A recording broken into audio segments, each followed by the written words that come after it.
வணக்கம் ஸ்டூடெண்ட்ஸ். இந்த வீடியோவில் ஆல்கஹால், ஃபீனால் அண்ட் ஈத்தர் சாப்டர்லேருந்து இம்பார்ட்டன்ட் நேம் ரியாக்ஷன்ஸை பற்றி பார்க்க போகிறோம். அதில் Kolbe's reaction, Reimer Tiemann reactions, Williamson synthesis, Friedel Crafts reactions இதெல்லாமே இம்பார்ட்டன்ட் நேம் ரியாக்ஷன்ஸ். ஃபஸ்ட்டு நம்ம பார்க்க போகிறது கோல்ப்ஸ் ரியாக்ஷன்ஸ். இந்த கோல்ப்ஸ் ரியாக்ஷன்ஸில் ஒரு ஈஸியாக நினைவில் வச்சுக்கிறதுக்கு ரொம்ப ரொம்ப சுலபம். என்னதுன்னா அதனுடைய பேர்லேருந்தே நீங்கள் புரிஞ்சுக்கிடலாம். இப்போது இதில் இருக்கிற ஓஎல்லை பாருங்கள். இந்த ஓஎல் ரெப்ரசன்ட் ஃபீனால். அப்புறம் ஒரு பி இருக்குது இல்லையா? So that is a base. இந்த ரியாக்ஷனில் ஒரு பேஸ் இன்வால்வ் ஆகிருக்கும். அந்த பேஸ் NaOH. எலக்ட்ரோஃபைல். அதாவது இந்த ரியாக்ஷன்ஸ் ஒரு எலக்ட்ரோஃபிலிக் ரியாக்ஷன்ஸ். அதனால ஒரு எலக்ட்ரோஃபைல் இருக்கும். நமக்கு கிடைக்கிற product salicylic acid. So salicylic acid ஒரு இம்பார்ட்டன்ட் ப்ராடக்ட்டு. ஸோ அந்த ப்ராடக்டை இந்த கோல்ப்ஸ் ரியாக்ஷன்ஸ் மூலமாக நம்ம ப்ரிப்பேர் பண்ணலாம். So OH group, that is phenol, இந்த ப்ரெசன்ஸ் ஆஃப் பேஸ் NaOH கூட இருக்கும்போது நமக்கு ஃபஸ்ட்டு என்ன கிடைக்கும்னா ஃபீனாக்சைடு அயான் ஃபார்ம் ஆகும். Sodium phenoxide ONA. இதை அடுத்து ஒரு எலக்ட்ரோஃபைல். இங்கே நமக்கு கார்பன் டை ஆக்சைடு ஒரு வீக் எலக்ட்ரோஃபைல். அது கார்பன் டை ஆக்சைடும் அதுக்கடுத்து ஹைட்ராலிசிஸும் நடக்குது. அப்போ ஹைட்ராலிசிஸ் நடக்கும்போது எலக்ட்ரோஃபிலிக் சப்ஸ்டிடியூஷனில் எப்போவுமே ஆர்த்தோ இல்லாட்டி பேரா பொசிஷனில் நமக்கு ப்ராடக்ட் கிடைக்கும். ஸோ இப்போ என்ன நடக்கும்னா இந்த ஹைட்ராலிசிஸ் மூலமாக இந்த ONA OH குரூப்பாக மாதிரியும் இந்த COOH இந்த இடத்துல கிடைக்கும். ஸோ இதுதான் ஆர்த்தோ ஹைட்ராக்சி பென்சோயிக் ஆசிட். அதை தான் நம்ம என்ன சொல்கிறோம், சாலிசிலிக் ஆசிட்னு சொல்கிறோம். ஸோ கோல்ப்ஸ் ரியாக்ஷனை நீங்கள் இவ்வளோ ஈஸியாக நீங்கள் நினைவில் வச்சுக்கிட்டு எழுத முடியும். ஸோ அடுத்து நம்ம பார்க்க போகிறது என்ன ரியாக்ஷன்ஸ்னால் ரீமர் டைமன் ரியாக்ஷன்ஸ். இந்த ரீமர் டைமன் ரியாக்ஷனை எப்படி நினைவில் வச்சுக்கிறது? ஸோ பேர்லேருந்தே இதை நினைவில் வச்சுக்கிறது கொஞ்சம் கஷ்டம். ஸோ அதுக்கு ஒரு நிமோனிக்கை பார்க்க போகிறோம். அந்த நிமோனிக்கை பார்த்திங்கன்னா Reimer tired of receiving Samsung phone call to get order at Starbucks. ரொம்ப ஃபன்னியாக இருக்குது இல்லையா?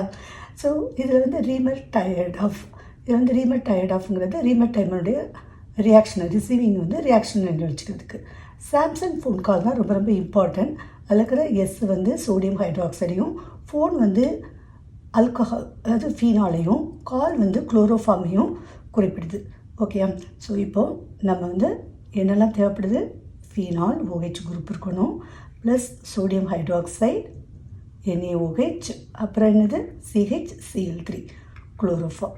ஸோ இந்த மூணும் ஒன்றா ரியாக்ட் ஆகும்போது ஒரு இன்டர்மீடியேட் கிடைக்கும். நம்ம இன்டர்மீடியேட்டெல்லாம் இங்கே பார்க்க போகிறது கிடையாது. அது தனியாக ரீமர்-டிமன் ரியாக்ஷன்ஸில் தெளிவாக நான் உங்களுக்கு விளக்குறேன். ஸோ இங்கே நம்ம ப்ராடக்ட்டை மட்டும் நம்ம பார்க்க போகிறோம். ஸோ ஃபஸ்ட்டு ஒரு இன்டர்மீடியேட் கிடைக்கும். அந்த இன்டர்மீடியேட் ஃபர்தராக ஹைட்ராலிசிஸ் நடந்து நமக்கு என்ன கிடைக்குன்னா திருப்பி நிமோனிக்ஸை பாருங்கள்.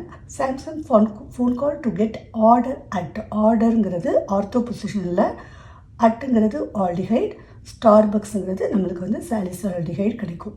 ஸோ OH குரூப் இருக்கும், ஃபீனாலே தான் நம்மளுக்கு கிடைக்கும் OH குரூப்பு. ஆனால் ஆர்த்தோ பொசிஷனில் ஒரு ஆல்டிஹைடு குரூப் இன்ட்ரடியூஸ் ஆகும். ஸோ அதனால் நமக்கு கிடைக்கிறது என்னது? ஸ்டார்பக்ஸ் கிடையாது, சாலிசிலால்டிஹைடு. இப்போ அடுத்து நம்ம நெக்ஸ்ட் மூணாவது நம்ம பார்க்க போகிறது வில்லியம்சன் சிந்தசிஸ். ஸோ இந்த வில்லியம்சன் சிந்தசிஸ்க்கும் நம்ம இப்போ ஒரு நிமோனிக்கை பார்க்க போகிறோம். உங்களுக்கு ரொம்ப பிடிக்கும் இந்த நிமோனிக். ஏன்னா அது என்னங்கிறது நீங்கள் பார்த்துட்டு நீங்களே சொல்லுங்கள். Williamson used Rexona to get eternal shine. Rexona இதிலேருந்தே நீங்கள் என்ன வச்சுக்கலான்னா என்னென்ன ப்ராடக்ட் என்னென்ன ரியாக்டன் யூஸ் ஆகுது அப்படின்னு சொல்லிட்டு ஒரு RX இருக்கும். இந்த ஏ கட் பண்ணிடலாம். அடுத்தது ப்ளஸ் ஆர் ஒரு RX, அடுத்தது என்னது ஒரு RONA. ஸோ நம்ம வில்லியம்சன் சிந்தசிஸை பார்க்க போகிறோம். நம்ம இப்போ இது ஒரு ஈத்தர் சிந்தசிஸ். ஈத்தர் நமக்கு இது மூலமாக கிடைக்கும்.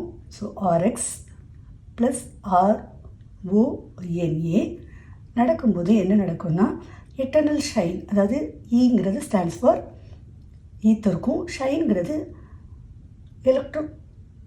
ஷைன்கிறது நியூக்ளியோஃபிலிக் சப்ஸ்டிடியூஷன். அதில் எப்படி நியூக்ளியோஃபிலிக் சப்ஸ்டிடியூஷனில் இதை வந்து SN1 SN2 நினைவு வச்சுக்கிறதுக்கு அந்த பேரே நினைவு வச்சுக்கோங்க. டபுள் ஐ இருக்குது, டபுள் எல் இருக்குது. ஸோ எல்லாமே 2 இருக்குது இல்லையா? ஸோ SN2 ரியாக்ஷன்ஸ் நடக்கும். ஸோ SN2 ரியாக்ஷன் நமக்கு எப்போவுமே ப்ரைமரி ஹேலைடு தான் இருக்கணும். அப்புறம் இது வந்து பேக் சைடு அட்டாக்கில் நடக்கும் இல்லையா? ஸோ அப்போது நம்ம என்ன எழுதிக்கலாம்னா RXஐ இந்த இடத்துல எக்ஸும் இந்த NAயும் NAXாக வந்து போயிடும். ஸோ இதை வந்து R டேஸ் வச்சுக்கிடுவோம். ஏன்னா நமக்கு டிஃப்ரெண்ட் ப்ராடக்ட் வந்து நமக்கு வேரியேஷன் பண்ணி காமிக்கிறதுக்காக R டேஸ் OR அதான் ஈத்தர் வந்து கிடைக்கும் ப்ளஸ் NaX. ஸோ வில்லியம்சன் சிந்தசிஸ்க்கு என்ன mnemonic? Williamson used Rexona to get eternal shine. அடுத்தது நம்ம பார்க்க போகிறது Friedel Crafts reaction. So Friedel Crafts ரியாக்ஷன்ஸில் அல்கைலேஷன் இருக்குது, அரேலேஷன்ஸ் இருக்குது. ஸோ இந்த ரெண்டுமே எதுக்கு கீழே வந்து இதுக்கு வந்து எந்த நிமோனிக்கும் தேவையில்லை. ஏன்னா அதனுடைய பேர்லேருந்தே நம்ம வந்து ஈஸியாக கண்டுபிடிச்சிடலாம் இல்லையா? OCH3 இந்த ப்ரெசன்ஸ் ஆஃப் CH3Cl வந்து இந்த ப்ரெசன்ஸ் ஆஃப் அன்ஹைட்ரஸ் AlCl3 கூட கேட்டலிஸ்ட்டாக இருக்கும். ஸோ அப்படி நடக்கும்போது நமக்கு என்ன நடக்கும்னா இந்த CH3 குரூப் வந்து ஆர்த்தோ பொசிஷனில் அப்புறம் பேரா பொசிஷன்லேயும் நமக்கு கிடைக்கும். ஸோ OCH3 CH3 வந்து இங்கே இருக்கும். ப்ளஸ் இன்னொரு ப்ராடக்ட் வந்து என்னது OCH3 CH3 வந்து இங்கே இருக்கும். ஸோ இது 2-methoxytoluene, இது வந்து 4-methoxytoluene. இதுதான் மேஜர் குரூப்பு. அசைல் குரூப்பை வந்து பார்க்க போகிறோம். ஸோ சேம் அனிசோலை எடுக்க போகிறோம்.